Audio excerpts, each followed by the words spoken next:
8h06, muito bom dia.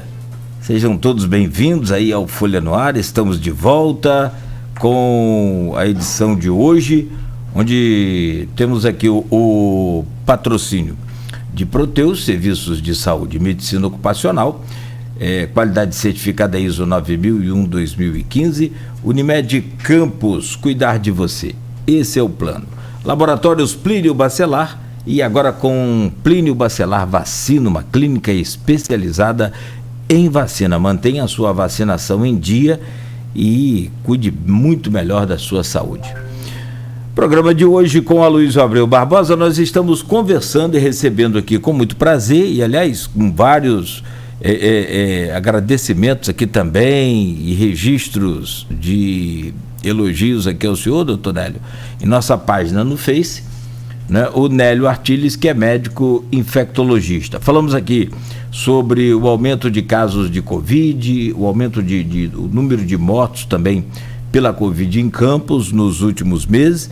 E nesse bloco tem vários temas para a gente falar, dentre eles a varíola dos macacos.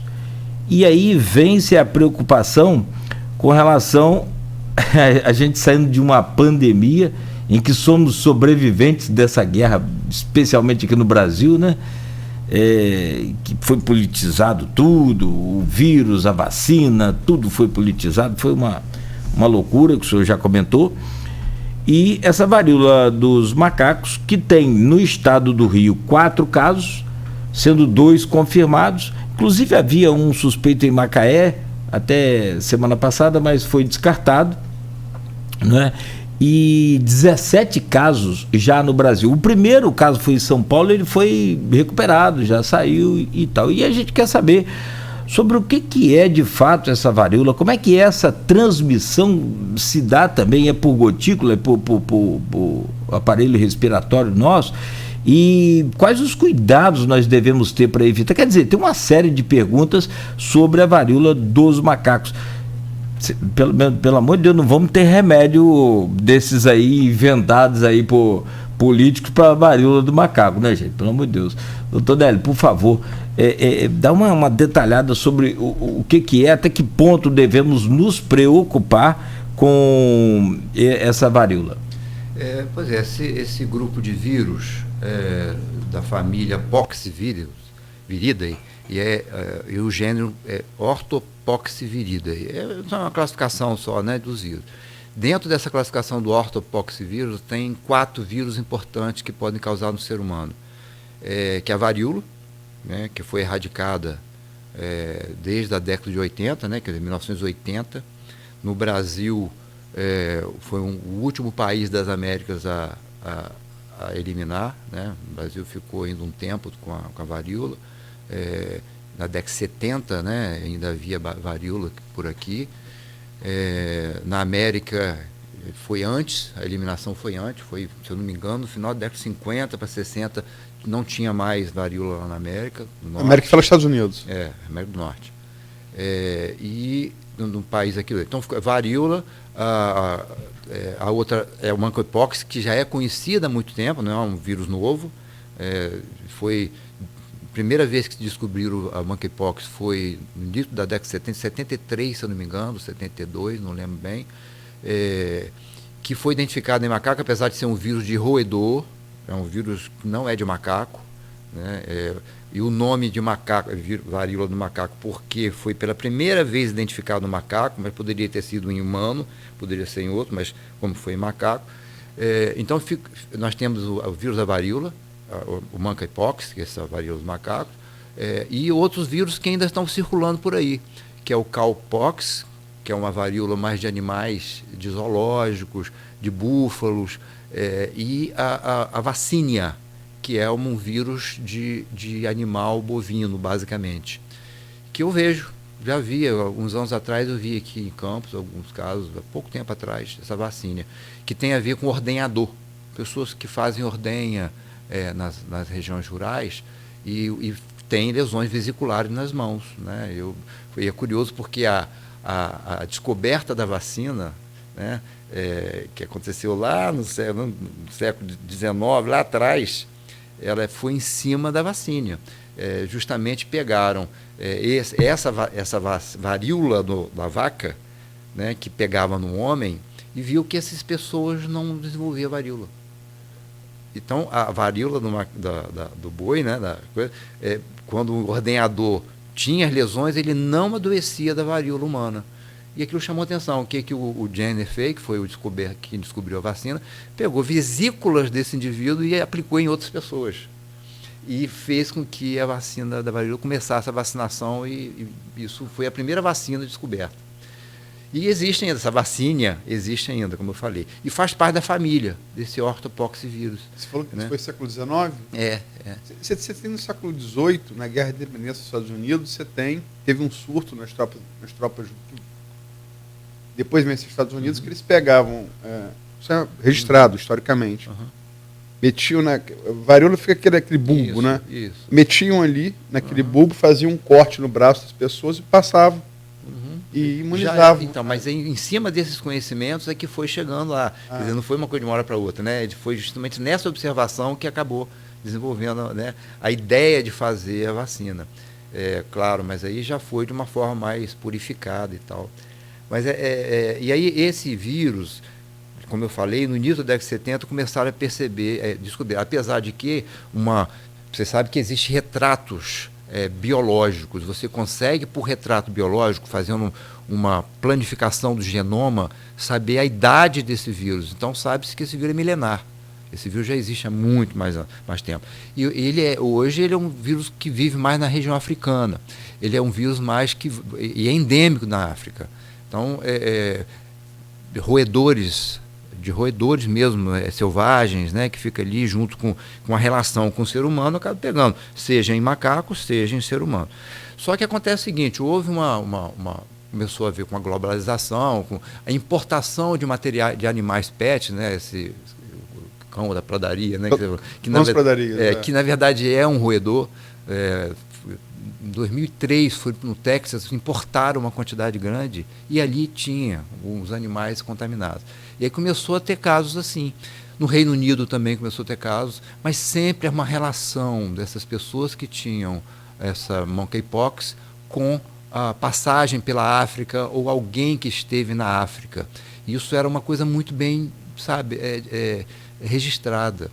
Só que o número começou a aumentar bastante nos últimos tempos, mais do que, a quantidade. Então, está se estudando se não há algum tipo de mutação desse vírus, e que esse vírus possa estar se diferenciando e tendo uma facilidade maior de transmissão. Sabe-se até hoje que é uma transmissão mais por contato, mas também por gotícula. Não aerossol, por gotícula, mas é principalmente no contato. E uma coisa que chama a atenção desses casos que estão aparecendo hoje no mundo como um todo é essa relação de homem que faz sexo com homem. Sim, eu ia perguntar sobre isso. Existe uma relação que ainda não está muito bem direcionada, assim, né, explicada, mas talvez pelo contato íntimo. Né? Mas por que essa diferenciação? Né? Isso tem que ser observado. Os casos normalmente vêm com febre, mal-estar no corpo, como qualquer virose. E uma coisa que chama atenção é gânglios, ínguas no pescoço.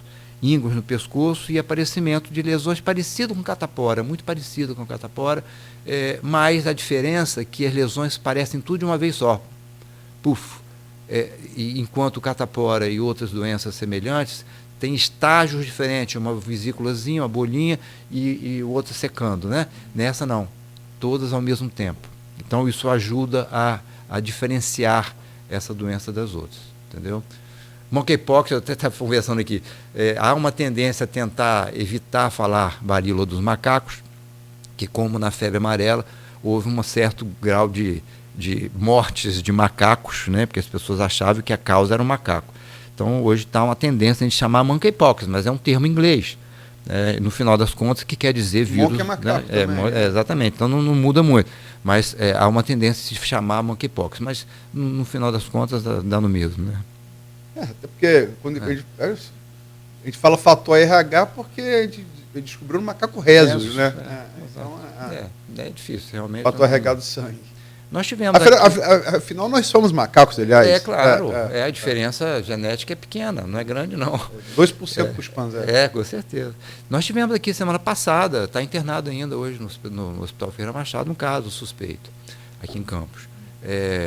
Mas por que caso suspeito? Hoje, qualquer caso que tenha lesão de pele que ninguém sabe o que é, as pessoas já ficam em alerta. Então foi internado lá, até eu fui ver imediatamente e vi que não era. Na verdade, um quadro sugestivo de quadro alérgico, e que ficou como monkeypox, ninguém queria chegar perto, aquela coisa toda, mas graças a Deus está melhor. Você falou a verdade, esses casos, geralmente, os primeiros casos da Europa e tal, estão associados boa parte deles a contato em sauna gay, né? Portugal, Espanha, os primeiros casos que vieram para o Brasil, pessoas que tiveram contato, que foi uma coisa que marcou muito a AIDS no início, né? Que era chamado inicialmente câncer gay. Isso, peste gay, câncer gay. Até que nesse ponto você vê que quebrou muito esse paradigma foi o Magic Johnson, um grande jogador de basquete, né, que está bem até hoje, inclusive, convive com a AIDS há muito tempo, está bem, um super atleta também, né, que quebrou esse paradigma, né, mas você acha, por que está se marcando, como foi com a AIDS, por essa coisa de contato homossexual, qual a explicação científica para isso, e qual o cuidado que a gente tem que ter para não estigmatizar, como foi no caso da AIDS? É perigoso mesmo, Luiz. Quer dizer, na verdade, primeiro que essa doença tem uma agressividade menor, né? Ela tem um prognóstico melhor, ela não é... a letalidade dela bem baixa, né? Em relação aos outros doenças. E a capacidade de transmissão dela é bem menor, quer dizer, é preciso um contato íntimo e prolongado para que isso ocorra. Então, um contato ocasional não é capaz de transmitir isso. Inclusive, a Organização Mundial de Saúde, semana passada, foi a coisa de dias atrás, tirou o monkeypox da disseminação aérea. Tirou. Não está lá mais fazendo parte de transmissão de gotícula, e pela OMS. Eu ainda nem tive condição de ler muito trabalhos relacionados, porque até então sabemos que transmite por gotícula, sim. Capaz de ser protegido, se você estiver frente a um caso, com qualquer máscara resolveria. Mas a OMS tirou isso da lista lá da transmissão aérea. Mas, de qualquer forma, é uma doença que tem, como eu falei, uma letalidade menor, e essa relação de homem que faz sexo com homem, ela ainda não está muito clara. Não está clara, isso ainda está em investigação. Contato íntimo, sim. Uma relação sexual é um contato íntimo, mas... Troca de fluido corporal, né? Sim, mas por que homem que faz sexo com homem? Por que essa relação direta só nesse contexto? Esses casos do Reino Unido, que foram inicialmente... Acho que em Portugal, maio, Espanha também. em maio, a partir de maio que começou essa identificação, mostra que esse vírus, sabe, aparentemente ele precisa ser revisto, porque... Por que está acontecendo só em pessoas abaixo de 40 anos de idade? Nós não vemos monkeypox em pessoas acima de 40. Por quê? Porque são pessoas acima de 40 que tomaram a vacina lá atrás contra a varíola. Então, as pessoas que foram sensibilizadas para a varíola no passado estão vacinadas. Tá? Então, não vão ter monkeypox. Então, você pega só crianças e jovens, adultos jovens. Isso é curioso, né? Quer dizer, a gente passa a observar que a vacina da varíola, ela funciona contra todos a da família, vamos dizer assim, né? Contra a vacina, contra tudo. Então, isso é interessante ao mesmo tempo. E não sei se quem é da época de 1973, 70, até final da década de 70, recebeu a pistola. É uma vacina por pistola, que, né, a gente ia nas escolas e tal, e todo mundo no braço esquerdo tomava a vacina e ficava a marquinha. Né? Então, aí até falar, pegou, não pegou e tal. Essas pessoas estão protegidas da monkeypox. Vamos falar um pouco sobre dengue. O LIRA, né? Levantamento de índice rápido para o Aedes aegypti. Aedes aegypti, né? Pelo CCZ de Campos, nas duas últimas semanas, revelou uma redução do índice de infestação, né? E, no entanto, a gente vive no Brasil um momento, como ocorre em todo inverno, né, um momento de aumento de casos. Como é que você vê essa contraposição entre Campos e o resto do país? O estado do Rio, sobretudo. Campos, eu até conversando com o Rodrigo ontem, ele falou que ainda tem bairros em Campos muito críticos, com o Lira ainda muito elevado. Quer dizer, acima de 4 a gente diz que é crítico. E ele falou que a média aqui está 3,9. Então nós não estamos bem, não. Nós estamos numa situação de preocupação. Numa época com pouca chuva, que atualmente nós estamos numa época mais de seca, né? Mas se logo que tiver chuva, isso traz uma preocupação importante, né? Da possibilidade de aumento de casos de dengue. Nós tivemos em abril 45 casos notificados de dengue. E agora em junho tivemos 89. Então praticamente dobrou. Né? Quer dizer, houve o dobro. Uma quantidade pequena, é mais preocupante. Se você tem um dobro de casos, né? Isso mostra que a dengue está vindo, né, com força, vamos dizer assim. Se vier chuva, e isso acontece já lá para meados do segundo semestre para frente, né, começa a ter a chance, porque os ovinhos lá, né, dos mosquitinhos ficam vivos, viáveis, às vezes por ano. Né? Então, desde o momento que vem a água, o elo hídrico, começa a haver a eclosão, né, das pulpas, larvas e, finalmente, a formação de novos mosquitinhos. Então, nós estamos realmente, tem que prestar atenção nisso.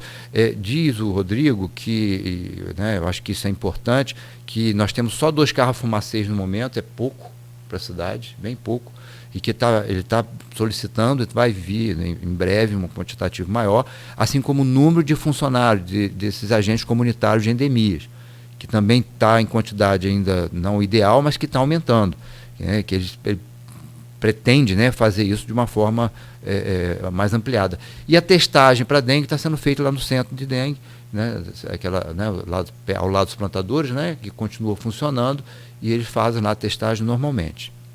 Quando eu falei que tá menos pior, porque o índice de infestação predial, né, e IP, estava em 5,4 de janeiro, está 3,9 agora. Então houve uma redução e realmente estava muito associado com o regime de chuva. Né? Choveu mais, tem mais infestação, Exato. Tem mais procriação do mosquito, choveu menos. Exatamente. E a gente tem uma perspectiva assim. O que aconteceu na época da pandemia? Houve um desleixo um pouco, né? Pouco não, de forma importante, né? Dessa parte preventiva. Então, é preciso... E outro mais, eu digo, talvez, Luiz, eu não sei, a gente não pode dizer o que aconteceu sem ter certeza, mas eu acredito que os casos de dengue aconteceram e foram subnotificados, porque o foco todo era para a Covid. Então, a dengue não deixou de ter. Chikungunya também tem tido alguns casos ocasionais, mas tem tido. Zika voltou no Nordeste. Né? No Nordeste nós estamos tendo casos de Zika. Por aqui não, mas lá sim. E Zika é preocupante para a questão da gestante. Não é? Então a gente tem que ficar atento e alerta, porque quando a gente fala em dengue, a gente vem junto ali, né? Dengue, chikungunya, Zika, inclusive febre amarela. Né? Quer dizer, a gente tem que ficar realmente alerta. E aí todos nós temos o hábito de olhar o próprio quintal, o hábito de olhar as coleções de água, onde é potencial coletor de água. Isso é fundamental, porque dengue, quando vem, existe vacina, a vacina não é disponibilizada na rede pública, né? Ela é privada apenas, e é uma vacina que tem uma eficácia, sim, comprovada, porém só em quem já teve dengue. A vacina só funciona e só deve ser feita. Só funciona não. Ela só deve ser feita em quem já teve dengue. Você pergunta, como é que eu sei se eu tive dengue ou não? Aí, muitas vezes, só fazendo a sorologia. Então, porque quando você faz a vacina em quem nunca teve dengue, se a pessoa tiver dengue, pode dar uma sensibilização, né, e ter uma evolução um pouco pior. Mas se a pessoa já teve dengue uma vez na vida e toma vacina, a proteção é muito boa e a segurança é total. Mas isso é um processo ainda em evolução, que a gente acredita que isso vai. Eu acredito que essas vacinas vão ser mais elaboradas e em breve a gente vai ter novas chances de vacinação aí. Mas aqui, teoricamente e praticamente, é mais fácil matar o mosquito, né? É mais fácil não deixar ele crescer, nascer, né? Nascer, E tem uma outra questão, que porque eu tive dengue hemorrágica, eu não sei se... Eu fui um dos primeiros a ter. Você foi? Eu me lembro que foi nos anos 90 e eu morava em Atafona e trabalhava em Campos. Era Betinho e Arnaldo, um ficava empurrando pro outro onde que eu tinha adquirido. Cara, mas sinceramente, Aloysio, eu tive a impressão, não tem aqueles rolos assim que passam no gramado, no asfalto, quando conclui, cara, que você, à noite, meu filho perguntou, mamãe, o que papai tá, o que ele tem? Seu pai tá com dengue. Mas eu ficava igual aqueles gatos durante a madrugada, e miando, e chorando, e doendo, parecia que eu tinha um rolo passando por cima. E de 13 quilos numa semana. Cara. Não foi?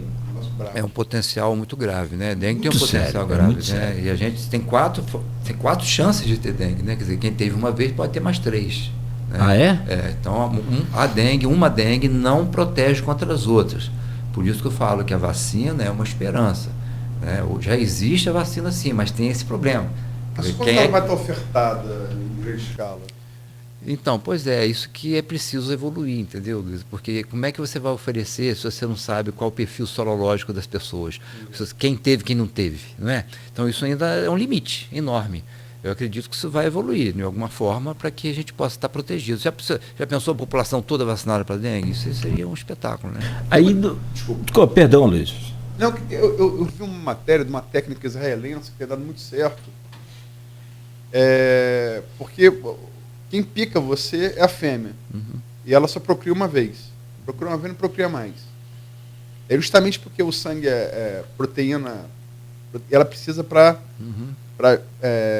alimentar os filhotes. Né? Os ovos, E em que uma técnica que consistiria de você borrifar nessa água para um preparo que só nasceriam machos. Então, e tem dado muito certo isso em alguns municípios de São Paulo. Você já ouviu falar Já ouvi falar nisso. Aqui na UENF fazem trabalhos também relacionados a esse tratamento biológico, né, de limitação de proliferação, né, de machos e fêmeas. A gente tem muita coisa para evoluir nessa questão biológica. Esse tratamento biológico eu acho muito legal. Você criar, né, formas de você modificar a natureza sem interferir de forma negativa, porque o problema é esse, né? Você às vezes mexe numa coisa e traz outras consequências, né? Tem a ideia do carro fumacê, muitas das vezes também prejudicar os passarinhos. Então, pois é, isso aí é um problema, quer dizer, tem que saber o que se pode não interferir negativamente na natureza. Então, Deixa eu só perguntar, Luiz, porque eu, por exemplo, tive a dengue hemorrágica, e é a mais severa, né? A Luiz também relatou que teve, então, graças a Deus, a gente sobreviveu, mas mata, é sério, mata. E a chikungunya, que é uma doença que, depois de curada, aquela primeira fase ali, em algumas pessoas, doutor Nélio, leva 2 anos amanhecendo com as juntas inchadas, quase sem. Chikungunya quer dizer corcunda, né? Corpo corcunda, uma coisa assim. E aí justamente a pessoa fica emborcada com o tempo e aquilo não melhora assim. Então, a vacina seria dengue, chikungunya e zika, uma só? Não, porque são vírus diferentes. São vírus diferentes. A chikungunya ela está mais na família, perto ali dos vírus da toga virida e do vírus da rubéola até, né? Mas elas não têm assim uma similaridade que possa fazer uma vacina para todos. Chikungunya, que realmente a dor é muito intensa, né? Aquele que se dobra, né? Quer dizer isso, né? Que a pessoa fica encurvada por causa da dor. Mas é uma doença assim como a Covid, a gente volta à Covid. Quer dizer, as consequências nem todo mundo que tem chikungunya fica da forma que você falou. Mas uma parte, sim, evolui com sequela. Eu tenho paciente até hoje sequelado de chikungunya. Mas a Covid também. A longa Covid, né, pós-Covid, a síndrome pós-Covid, é algo que é complicado. E pior que assim, tem várias perspectivas, possibilidades. Você vê esse negócio das hepatites misteriosas hoje. Né? A gente não se sabe ainda qual é o motivo exato, mas tem alguma relação. A quantidade de crianças com essa hepatite misteriosa tem a ver com crianças que tiveram Covid. A gente não foi vacina, não foi a vacina, foi a própria Covid que deixou ali algum tipo de rastro imunológico e quando entra uma outra infecção, outro vírus desenvolve. a hepatite misteriosa. Quem já pegou a dengue, o senhor falou que pode pegar mais 3. Sim. E chikungunya? Chikungunya É, até uma pergunta da ouvinte nossa, que é a Kátia Valéria, ela falou, já tem chikungunya. É verdade que quem já teve chikungunya não se contamina mais? Torna-se imune? A chance de contaminação é muito menor. Né? A chikungunya causa uma sensibilização maior, sim. Né? Mas não dá para garantir que não vai ter de novo lá na frente, não.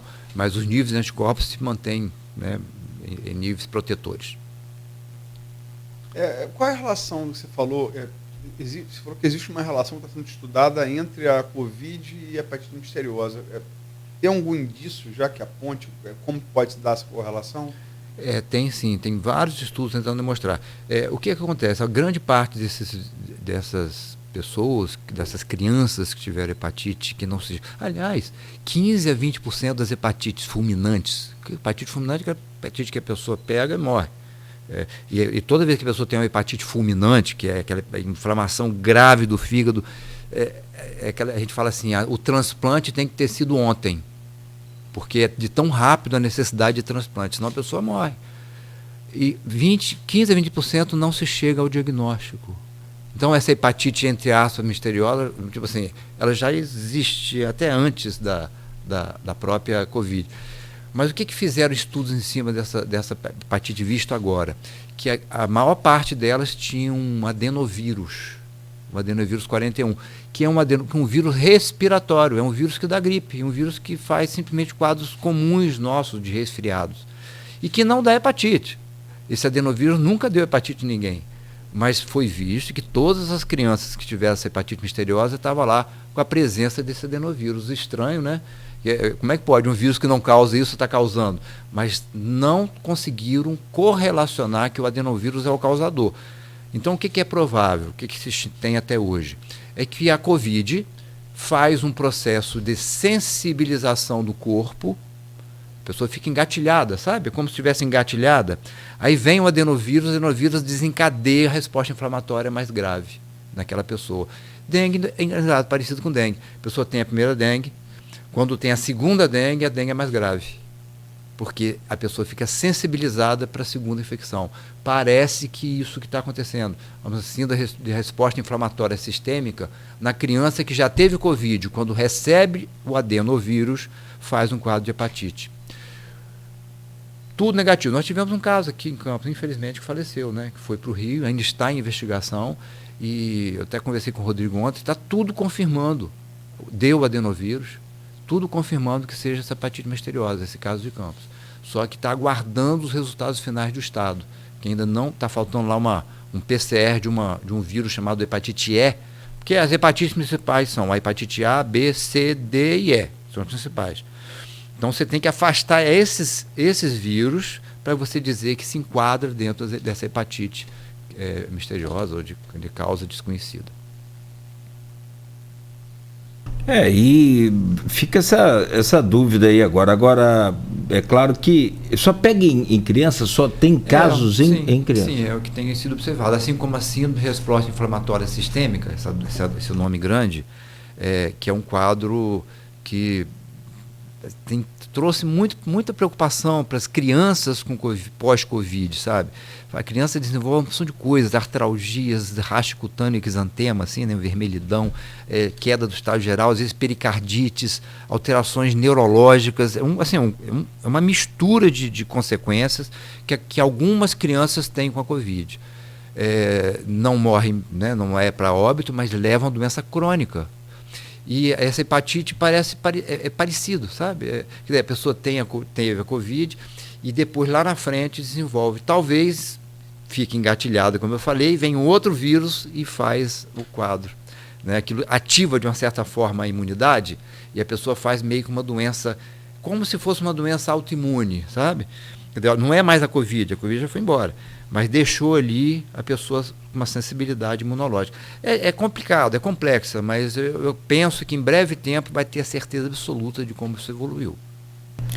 Isso com crianças vacinadas contra... Então, mas criança vacinada diminuiu isso aconteceu mais em crianças não vacinadas, tá? Que tiveram a Covid. Essa possível correlação entre a Covid e a hepatite misteriosa. Isso. Mas, mais um motivo para se vacinar as crianças. Com certeza. E Luiz, muitas pessoas anti-vacinas começaram a fazer a correlação do outro lado, dizendo que é a vacina que causava. De forma alguma, é o contrário. Os estudos demonstram que quem está vacinado está protegido. Entendeu? A vacina que eu pergunto da hepatite. Não, a vacina da Covid. A Covid. Sim, da Covid. Crianças claro, vacinadas de Covid têm menos hepatite misteriosa. Entendeu? Tem e ela vacinada contra a hepatite? Sim, mas protege só contra A, B, C, D. Tá. Não contra essa hepatite, que é uma hepatite parecida com uma hepatite imunológica, autoimune. Tá? Pelo que eu entendi, que Nélio disse, foi assim, não se sabe ainda qual é a correlação da Covid com a hepatite misteriosa, mas ela parece existir. Sim. E a vacinação contra a Covid, por consequência, evita você ter hepatite misteriosa. Perfeito, é isso, né? Exatamente isso. Exatamente isso. Olha, o Nélio, essa questão dessas viroses e desse negacionismo aí que o senhor falou mais cedo, isso já vem há um tempo, já fora do Brasil, essa coisa vem se propagando em tudo que é, né? Que ninguém acredita mais, a Terra é plana. Não, tem essa história da Terra plana.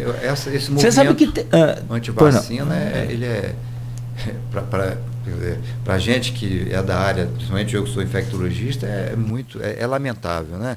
E ela tem tomado força em outros países também, né? Nos Estados Unidos você tem uma fatia de pessoas que não tomaram vacina e lutam contra, né? Não é isso? Né? A gente tem aqui no país um presidente da República que não tomou vacina, e se tomou, tomou escondido. Quer dizer, não anunciou que tomou. Então, é aí que eu falo dos modelos, né? Quer dizer, quando as pessoas buscam uma linha política ao invés de um raciocínio de bom senso, né, a gente fica muito preocupado, né? Porque isso dá força aos grupos anti-vacina. Né? Isso deveria ser até, de alguma forma, criminoso, colocado como crime.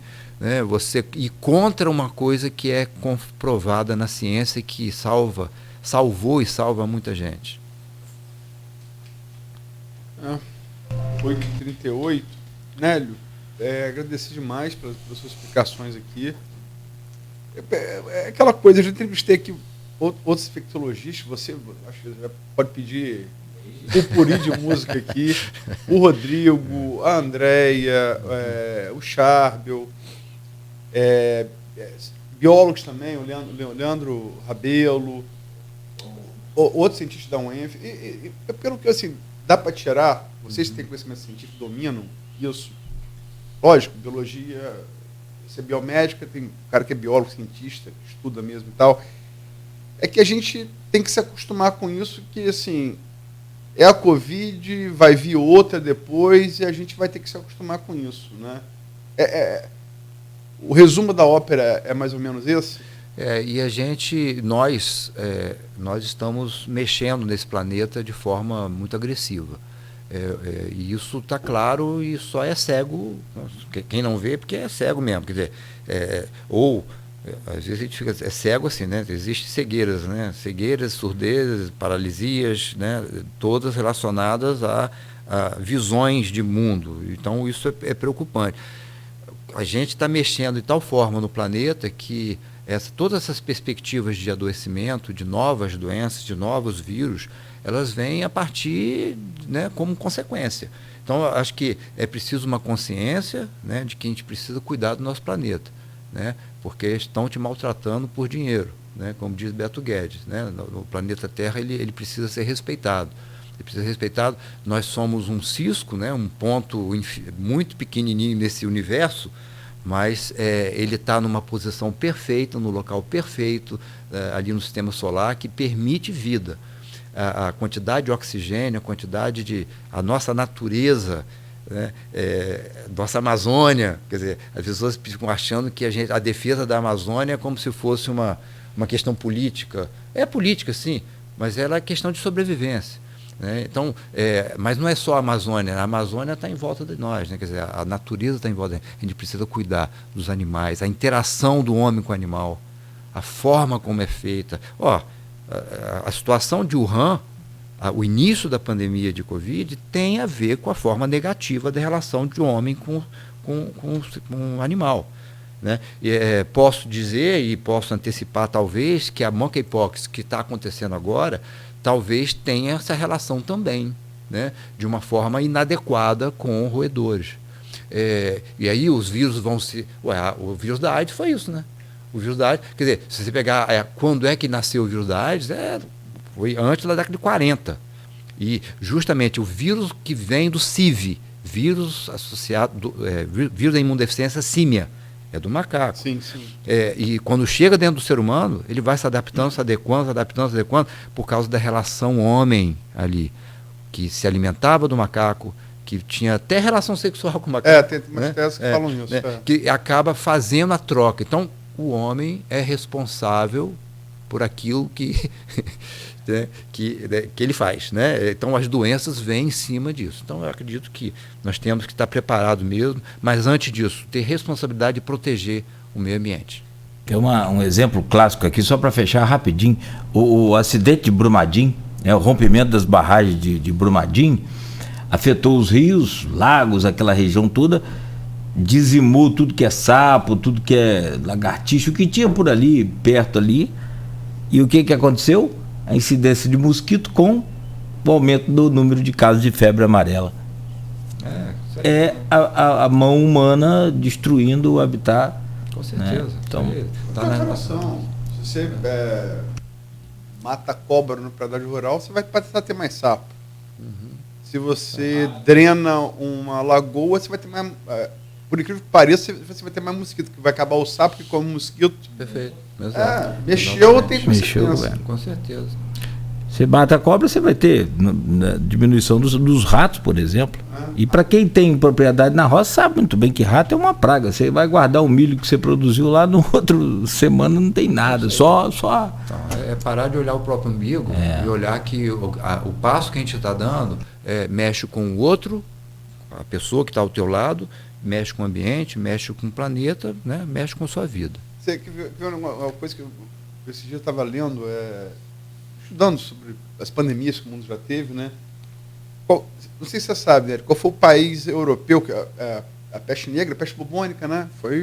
Ela veio do Oriente Médio, né? Mas não matou tanto, por quê? Porque o árabe tomava banho, o europeu não é muito chegado a banho. Então, menos banho, menos asseio, mais rato, mais a pulga que habita o rato e tal. Qual o país da Europa que a peste negra menos afetou? Eu não sabia disso. Não sei. A Polônia. Porque eles tinham aquela coisa da Inquisição de matar os gatos. E o gato era tipo um animal diabólico. E a Polônia não entrou nessa onda de matar gato. Né? Então, o gato come o rato. Então a Polônia foi o país menos afetado pela peste negra de todos os seus vizinhos, porque conservava os gatos que comiam os ratos, por conseguinte a pulga que transmitia a peste bubônica. Interessante. É isso aí. Nossos atos, né? Nossos atos têm uma responsabilidade muito grande. Né? Os animais estão lá, quietinhos. E quem mexe com eles somos nós. O Leandro Rabelo explicou bem aqui, né, sobre essa questão. O pobre coitado do morcego não tem nada a ver com isso. E ele é só um vetor, né? A vontade, né, agora é de só pedir para tocar um cavaquinho, uma sanfona. Cavaquinho não rola não, né? E se pudesse lá em São Pedro da Serra, né, com um cavaquinho, não, uma gaita, né? Uma flauta, um vinhozinho com queijo lá, um fondue que a Luísa falou lá em São Pedro da Serra. As pizzas lá, massa são de mandioca. Show, né? Legal. Eu tive uma vez lá e foi logo assim que eles estavam lançando acho que até fazer um jabá aqui, Pizzaria Girassol, né? Isso, aí perfeito. Ela abriu uma filial aqui em São Pedro da Serra e antes ali de São Pedro da Serra, Lumiar. Rapaz, mas como evoluiu aquela massa? Que diminuiu, porque a mandioca ela é muito pesada, né? Ela para fazer ela é leve, essa é bem leve. Entendeu? Agora eles evoluíram que eles diminuíram a quantidade. É verdade. Bom, doutor Nélio, a vontade é essa da gente continuar conversando aqui, aprendendo, né, um pouco mais. Mas o tempo também voa. A gente o senhor tem o seu compromisso também, mas sobretudo agradecer aí pelo carinho, pela paciência que o senhor tem com a gente, e não é só dessa, ainda já naturalmente convidaremos outras vezes, outras oportunidades, e em breve, é claro, evidente, para falar de coisa boa também, quem sabe não encontra a solução aí para isso tudo. As pesquisas estão sendo feitas, a ciência está aí trabalhando sem parar. Um grande abraço ao senhor, obrigado pelo carinho, obrigado mais uma vez, né, por aceitar aí participar aqui do nosso programa. Obrigado, Cláudio, Luiz, Beto, todo mundo, para mim, todos os ouvintes, né? E vamos lá, né? Ando devagar porque eu já tive pressa, né? Hoje eu estou levando um sorriso, né? Eu acho que tem que ser assim, prestar mais atenção nas pessoas, né? Não só no ambiente, nas pessoas. A gente diminui um pouquinho a voltagem. A gente precisa parar um pouquinho e valorizar aquilo que está mais próximo a gente. Tá? Fiquem bem, ótimo dia, ótima semana para todos. Boa. Não precisa nem falar mais nada no programa. Só fechar e ir pro intervalo. Aqui, 8h47, um intervalo rápido e a gente volta com comentários ou segue o barco adiante? Semana quente aí na Câmara Municipal, pelo menos já esperando, expectativa aí, né? Podemos botar uma bola, podemos liberar. Então tá. Nélio, agradecer muito a presença dele. Podemos botar uma bola assim. Tá bom, então vamos lá então direto. São 8h47. Nélio, fique aí à vontade, se quiser nos acompanhar, se quiser, pode também já fazer aí agilizar a sua vida, seus compromissos. E Aloysio, o futebol perdeu essa semana lá em Itaperuna, ontem, né, segunda-feira. O Roberto Suede foi presidente do Itaperuna. Na época a gente teve na época que ele era presidente, década de 80 principalmente, né? Comandou a Federação de Futebol do Estado do Rio de Janeiro também. E naturalmente o futebol aqui da região de Luto.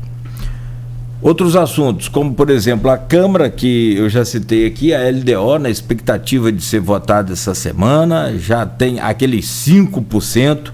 Será que aprova? Vladimir falou, entre aspas, que é jogo sujo da oposição, que é impossível trabalhar com 5% de verba de remanejamento.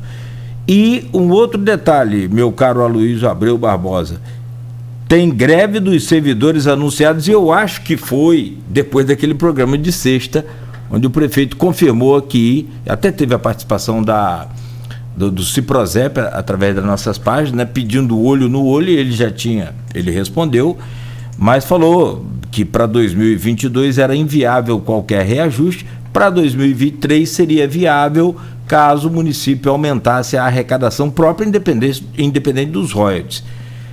Dá um balanço nisso tudo aí pra gente, por favor. Parece que a entrevista do Vladimir aqui no Folha no Ar, a repercussão entre servidores, entre aqueles que aderiram à paralisação, foi recrudesceu, né? Recrudesceu. Vladimir disse aqui, que falou com a própria Elaine Leão, que não teria condições de dar reajuste em 2022, né? E que poderia dar em 2023. Então, é aquela coisa, é complicado. Os dois lados, como qualquer história, não tem história com um lado só, né? Porque durante muito tempo o município se engordou, é verdade que se engordou demais o quadro de servidores de campos, sobretudo nos governos Arnaldo, Mocaibe, primeiro governo Rosinha. Engordou demais. Não digo que não tenha demanda, mas assim, se pensou que aquele tempo de bonança dos royalties ia durar para sempre. E além de não durar para sempre, porque o petróleo é um recurso finito, entrou um impedimento de você usar dinheiro de royalties para pagar servidor. Então, por que o Vladimir fala... E aí tem outra consequência, também, que seria aumento de carga tributária. Porque para você aumentar a receita própria, como é que faz? Né? Então, não tem uma solução assim boa, né? Me parece. Agora, é fato, os servidores estão sem reajuste há alguns anos, né? São 6 anos, se não me falha a memória, sem reajuste. perderam benefícios. Você vê como é que está ligado aos royalties? Servidor, tem gente que se esquece, servidor público municipal, até 2014, dezembro de 2014, tinha plano de saúde. O que acontece em dezembro de 2014? O preço do barril do petróleo Brent, ele despenca de mais de $100 para 40 e poucos dólares. Então, o que é bom, de repente, para quem abastece o carro, porque cai o preço do combustível, é ruim para o município. E a consequência imediata foi suspender o plano de saúde, que nunca mais retornou. E você, quando fica muito tempo sem dar reajuste, tem muito servidor hoje que o salário se aproxima do salário mínimo. Né? É complicado. É uma categoria que tem perdido o poder de compra, né? Como várias outras no país. Agora, você também não pode, tipo assim, vamos supor que o cara vai falar, não vou dar. Você tem o negócio da LRF também, lei de responsabilidade fiscal. Você tem um limite para você dar arrecadação que você pode usar para pagar pessoal. Acima disso, você incorre em crime de propriedade. Então, é uma questão muito complexa. Os dois lados têm, estou dando aqui, né, motivos de um lado, motivos do outro. E, agora, o fato é que os servidores, até agora, a paralisação não teve uma mobilização capaz de suspender serviço. Ela não teve uma mobilização capaz de, até aqui, de interromper serviço público municipal. Acho que erraram quando foram à casa do Vladimir. Acho que erraram. Né? Acho que não deve ir à casa de ninguém, entendeu? Acho que quando fazer o protesto na prefeitura é válido, fazer o protesto na Câmara de Vereadores é válido, nas tribunas, em frente, fazer passeata desde comunicada previamente, né, a Polícia Militar, como tem que ser para não atrapalhar trânsito e tal, é válido. Acho que erraram, perderam a mão quando foram à casa dele. Acho que você não deve misturar coisa pessoal com função profissional. Agora, é um assunto complicado. E aí entra também no jogo político. Porque você está com uma crise deflagrada na Câmara. Na verdade, desde o Código Tributário de maio do ano passado, que veio tombando e redundou na eleição de Marquinhos Bacelar a presidente de 15 de fevereiro, anulação daquela eleição, e de lá para cá o caldo entornou. Quer ver um negócio? Vamos pegar o exemplo do governo passado, Rafael Diniz. Rafael, a própria Elaine Leão, presidente do Presépio, falou aqui, ela tinha uma relação muito boa, enquanto sindicalista, com o Rafael vereador. O caldo entornou com ela, com o Rafael prefeito. Que é lógico, o vereador pode jogar pedra. O prefeito é vidraça. Entendeu? Ela mesmo disse isso aqui. Então você está numa relação conflagrada na Câmara, que não tem nenhuma solução, nenhuma perspectiva de melhorar. Né? Entre o grupo dos Bacelar e o grupo dos Garotinho. Você tem eleições aí aí em outubro, né? Você tem essa candidatura de Garotinho, o TRE ia julgar, os embargos de declaração, adiou o julgamento. E eu tenho visto nas redes sociais que Garotinho está pegando pesado com o Cláudio Castro, tá comparando Castro com Sérgio Cabral, né? A Clarissa também tem e Vladimir fica nesse fogo cruzado, porque ele precisa do governador. Né? Ele mesmo disse aqui, o governador o socorreu quando ele assumiu a prefeitura com 2 folhas e meia vencida e sem dinheiro em caixa, que foi a realidade deixada pelo governo anterior, pelo governo Rafael, né? E se socorreu no governador. Ele depende do governador para reabrir o restaurante popular. Outra falha grave do governo Rafael ter fechado. Ele precisa do governo do Estado para tocar as obras do HGG.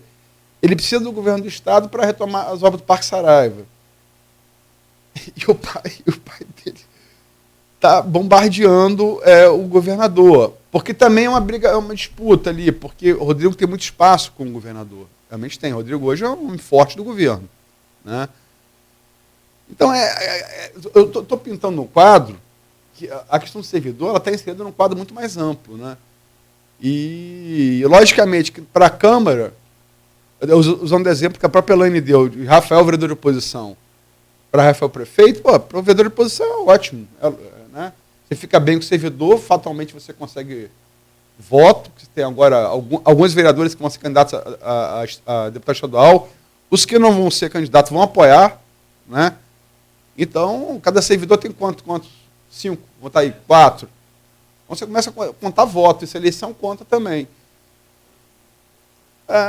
Que é o principal empregador do município, né? Entendeu? Enfim, é uma situação complexa. Eu só acho que, como toda questão complexa, ela não tem solução simples. Posso só colocar uma coisa? Deve. Que você falou outra vez, foi muito perfeito, foi no bate-pronto, então, e até porque a gente não combina nada aqui. Aquela da cultura, eu falei, Luiz, os governos não fazem nada para a cultura, porque a cultura não dá voto, você falou? Tira. Não dá voto, mas tira. Servidor é um voto muito complicado de se conquistar. Rafael, por exemplo, quando entrou, ele teve a votação em peso, em massa dos servidores, e dos servidores, mas da família dos servidores, que você contou 5, 4, e aí depende do que o cara está empolgado, pede para mais 1, mais 2, mais 10, acaba virando um cabo eleitoral voluntário. Tá, ele ganhou da mesma forma que perdeu, haja visto que você falou da Elaine, como ele falou, tinha bom contato com ele como vereador, perdemos todo o contato com o prefeito, então ele perdeu de novo todos os votos. Então assim, não pensa o político que não trabalhar bem com os servidores, ele consegue ganhar fácil uma eleição. Os servidores é também um peso importante nessa balança. Ou seja, você dá o reajuste, você dá a equiparação salarial, cumprir sim a obrigação do prefeito, e aí vem o bom senso que você falou, da responsabilidade social, porque não é fácil. Se fosse fácil, teria dado. Não, eu acredito que sim. Não vai ficar se desgastando com isso. Penso eu não me desgastaria se fosse político, graças a Deus não sou. Mas assim, eu penso que você pode ter o servidor como amigo, pode não ser lá uma grande coisa, mas como inimigo, olha, é um péssimo adversário. É uma briga. Olha só, Marx tem alguns conceitos e tal que são Karl Marx, né? Eu acho que, às vezes, o que eu questiono, assim, as pessoas que acham que a luta de classes é a única força motriz da sociedade. Eu acho que ela não é a única. Eu acho que, como disse Freud, por exemplo, pode ser a questão da pulsão sexual, como disse Darwin, então são pensadores do século XIX, famosos. Pode ser a luta entre espécies, né? Enfim, são vários fatores que movem uma sociedade, ou então até uma espécie animal, como a gente é. Agora, que a luta de classe existe, e tem que ser respeitada. Eu estou aqui na rádio. Tem você, Cláudio Nogueira, e tem Beto. Eu sou proprietário da rádio, vocês são empregados. Vai chegar um momento em que nossos interesses vão ser antagônicos. E é normal que assim seja. O que tem que haver é diálogo. Eu não posso querer impor a ferro e fogo, nem vocês impor a ferro e fogo a mim, entendeu? Então, acho que isso faz parte. Eu só queria, para terminar, a questão dos 5% de remanejamento. Quando a gente fala em remanejamento, o ouvinte, o telespectador, às vezes não entende. Eu queria aqui essa analogia, eu gosto de usar ela. Você vai reformar a sua casa. Aí você vai falar com o pedreiro, o banheiro vai ficar 2x e a sala vai ficar 3x. Beleza? Perfeito? Todo mundo que fez obra sabe que a obra ela nunca cumpre o orçamento inicial.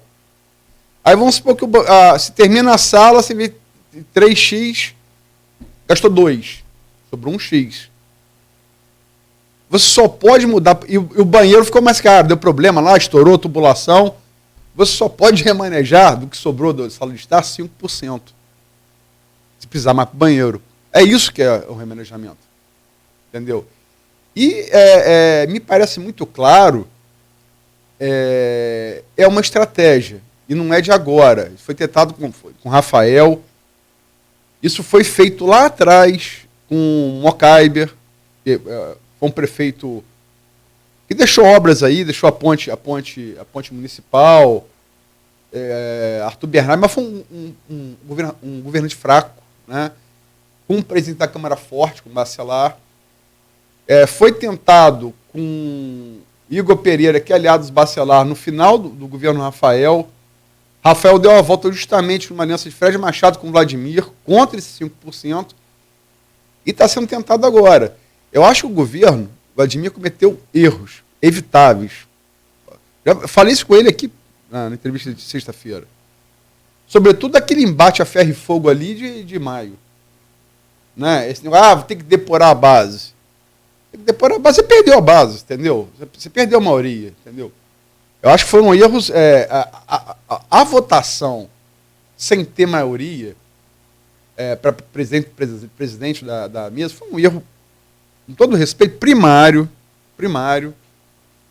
Erros foram cometidos. Agora também a gente tem que ter cuidado para que o governo não se torne refém de manobras legislativas, né?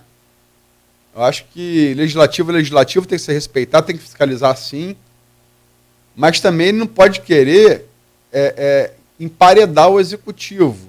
Ele não pode querer tornar o executivo refém.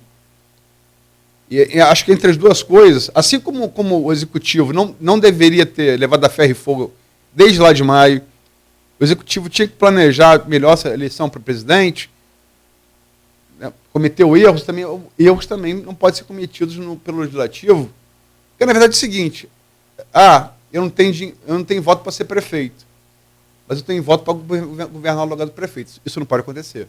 É uma inversão. E perigosa para a democracia. E eu acho que às vezes isso se passa na cabeça de alguns vereadores de oposição. E terrível para a população. Sim.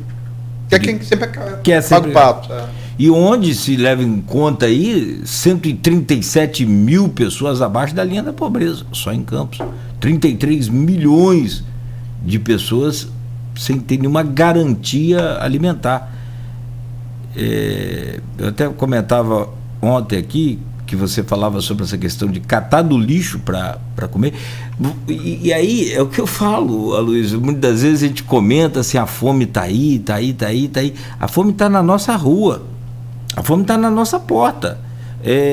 O Brasil hoje vive um momento extremamente crítico, e isso vale para que os políticos reflitam sobre isso. E aí não faço aqui defesa de ninguém, nem estou aqui com carta branca para pedir para que seja assim ou assado. Não. Mas é que reflitam sobre esses posicionamentos que vão incidir prejuízos ainda maiores para uma população que está sofrida, pagando caro por um alimento, quando consegue pagar, e passando dificuldades e até fome. Então, na nossa rua, no seu bairro, em toda a cidade, você vai perceber pessoas revirando o lixo ali.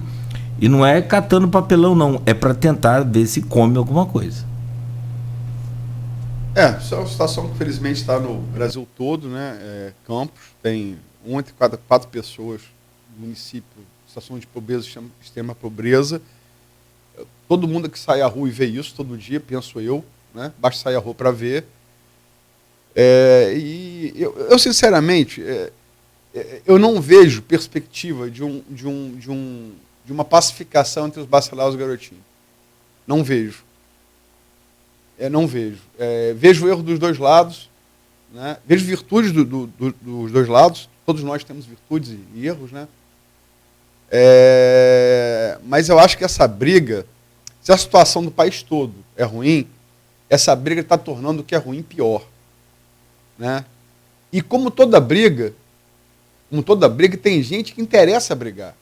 Tem gente que ganha com prejuízo da maioria. É isso que a gente tem que ter cuidado. Não falo dos líderes dos grupos, não, mas geralmente são os amigos do rei, né? Não pode, por exemplo, um vereador propor ao prefeito que quer ser sócio do governo e depois partir para a oposição, né? como o Vladimir disse aqui, que foi proposto a ele. Né? Isso não pode acontecer. Né? Como diria Lula, menos, né? Menos. E eu não estou fazendo nada jocoso em relação ao Lula, porque eu gosto desse menos dele. É menos, né? Menos é brincadeira. Menos um pouquinho. É muita pretensão, né? O próprio Vladimir falou aqui que é hora de... Ele falou, o termo que ele usou é dar um passo atrás, ou é tentar pacificar o momento. Mas é difícil. É difícil. Garotinho está batendo direto com o Cláudio Castro. É difícil. Realmente, assim, não.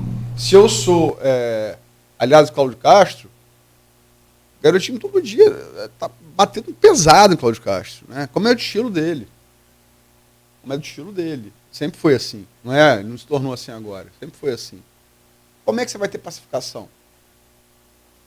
Ao mesmo tempo, eu entendo que o garotinho está o que ele tem de ser um embate político para tentar diminuir o espaço de Bacelar, que é adversário dele. O problema, cara, é que ninguém abaixa a corda. E a corda vai arrebentar mesmo nessa população que você está falando aí, que todo mundo que sai à rua vê que mais precisa dos serviços públicos. Né? A arrebenta no lado mais fraco. Eu, infelizmente, não vejo chance não vejo no horizonte pacificação. Acho que vai recrudescer. Enfim, acho que quem perde com isso é a cidade. O próprio Vladimir não falou, acho que foi você, que não queria estar na pele dele. É uma situação complicada, essa coisa de pai é pré-candidato, ele precisa administrar e precisa do governador, e o Estado, com o dinheiro que está hoje, bem como talvez dos últimos anos não esteve, é um momento aí muito delicado. Ele vai precisar de ter habilidade para lidar com essa situação. E o problema, meu ver, a gente tem mais ou menos a mesma idade, Cláudio, 50 anos. Beto tem que idade? 48. Estamos na mesma faixa etária. Rodrigo, Bacelar, Vladimir Garotinho, Caio Viana, Rafael Diniz, é um pessoal mais novo que a gente. A geração veio depois da gente. Rafael entrou com mais de 100 mil votos, saiu com menos de 15. Vladimir está passando momentos difíceis. Olha que doideira. Caio, se fosse eleito, chegou perto de ser eleito no segundo turno, não sei se seria diferente. Né? Rodrigo está em ascensão porque em outro tipo de voo, um voo mais legislativo, né? E de muita influência no executivo estadual. Tem que ter cuidado, porque Campos parece estar virando cemitério de jovem político promissor. Tu entra bem e sai mal, entendeu? E torço para que o governo acerte. Mas, assim, me parece que está virando uma máquina de moer. A cidade está virando uma máquina de moer jovens lideranças promissoras políticas. Né? Eu torço para que acerte, porque. Mas, sinceramente, não vejo no horizonte perspectiva de pacificação. E é muito ruim isso, cara. É muito ruim, perde todo mundo. Pacificação em ano de eleição, qualquer ano é difícil, mas em ano de eleição é mais complicado ainda. Então... Tem um quezinho a mais aí. Tá pesado. É tenso. Enfim, espero que as pessoas botem a cabeça no lugar, enfim, e que quem não sai perdendo, como quase de resto sempre acontece, é a cidade. Né?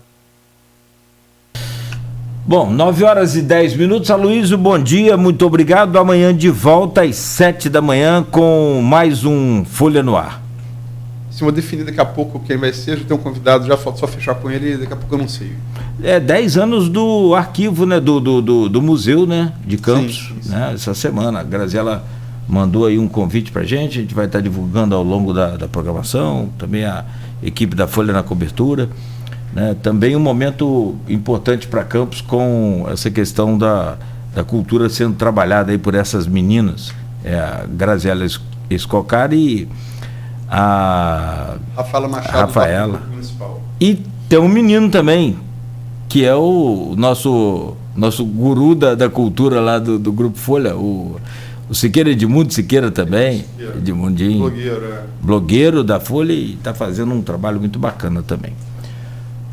Bom dia para você então, até amanhã. Bom dia a todos. 9h11. Você que nos acompanhou, bom dia, muito obrigado. A gente volta amanhã às 7h, oferecimento de Proteus, serviços de saúde e medicina ocupacional, qualidade certificada ISO 9001-2015. Unimed Campos, cuidar de você. Esse é o plano. Laboratórios Plínio Bacelar, agora com Plínio Bacelar Vacina.